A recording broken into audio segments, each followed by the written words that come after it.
आदरणीय देशवासियों, आदरणीय प्रदेशवासियों, राहुल गांधी जी ने जब जब भी देश संकट में आया, जब जब देश के भविष्य को लेकर भावी विजन की बात हुई, उन्होंने निडरता से कितना क्रिटिसिज्म, कितना मीडिया का उनके खिलाफ माहौल, जितना सोशल मीडिया पे अरबों रुपए नरेंद्र मोदी ने लगाकर उनकी इमेज खराब करने की कोशिश की, उसके बावजूद उन्होंने दृढ़ता से देश को बताया कि क्या देश के लिए आवश्यक है।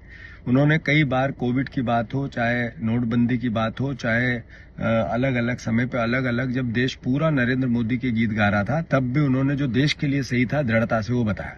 जब राहुल गांधी जी जातिगत जनगणना की बात करते थे तो पूरी बीजेपी, नरेंद्र मोदी, पूरे इनके मुख्यमंत्री, इनके अध्यक्ष सब उनका विरोध करते थे और एक भावना देते थे, कटोगे तो बटोगे तो कटोगे। ये नरेंद्र मोदी जी ने लोकसभा में कहा था कि एक रहोगे तो नेक रहोगे। इसका मतलब क्या था? इसका मतलब ये था कि जातिगत जनगणना देश के लिए ठीक नहीं है, ये मैसेज देना चाहते थे। और राहुल गांधी जी जब ये बात करते थे तो कहते थे ये राजनीतिक पुट देने की बात नहीं है, देश की नीड है, देश की आवश्यकता है। क्यों कहते थे? इसलिए कि जितने भी मीडिया संस्थान देखेंगे, इसमें इस वर्ग का कोई रोल नहीं होता है, एसटी एससी ओबीसी का, एकदम मिनिमम, छोटा सा।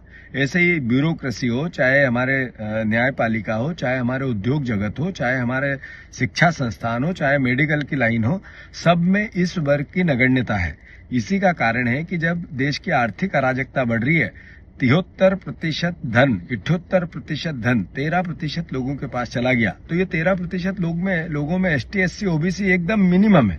तो कहने का अर्थ ये है कि देश में इस तरह की अराजकता एक दिन क्रांति लाएगी। तो राहुल गांधी जी ने उस विजन को पकड़ा और देश के सामने रखा, सरकार को दबाया, लोकसभा में कहा कि आप चाहो न चाहो हम इतना दबाव बनाएंगे, हमारी सरकार आए नहीं आए पर आपको करनी पड़ेगी। और आखिरकार नरेंद्र मोदी जी को झुकना पड़ा, राहुल गांधी जी के उस पवित्र विजन को मानना पड़ा। लड़ाई यहीं समाप्त नहीं होती है, लड़ाई इससे आगे की है।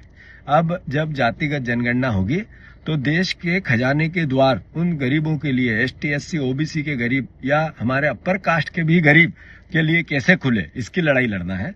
जब हम जातिगत जनगणना की बात करें तो जो जजों की संख्या वो 50% क्यों नहीं होनी चाहिए एसटी एससी ओबीसी की? जो हमारी ब्यूरोक्रेसी उसमें 50% हकदार क्यों नहीं मिलना चाहिए? जो हमारे निचले कर्मचारी उनमें क्यों नहीं मिलना चाहिए? उद्योग जगत में एसटी एससी ओबीसी के लोगों को 50% स्थान क्यों नहीं मिलना चाहिए? अरे 13% लोगों के पास 78% संपत्ति है, फिर 78% संपत्ति 80% लोगों के पास क्यों नहीं होनी चाहिए? ये लड़ाई लड़ना है। तो इस लड़ाई को लेकर हम सब देशवासी एकजुट हो, कांग्रेस जन एकजुट हो। और राहुल गांधी जी ने जो विजन देश के सामने दिया, ये देश को दुनिया में नंबर 1 ले जाएगा।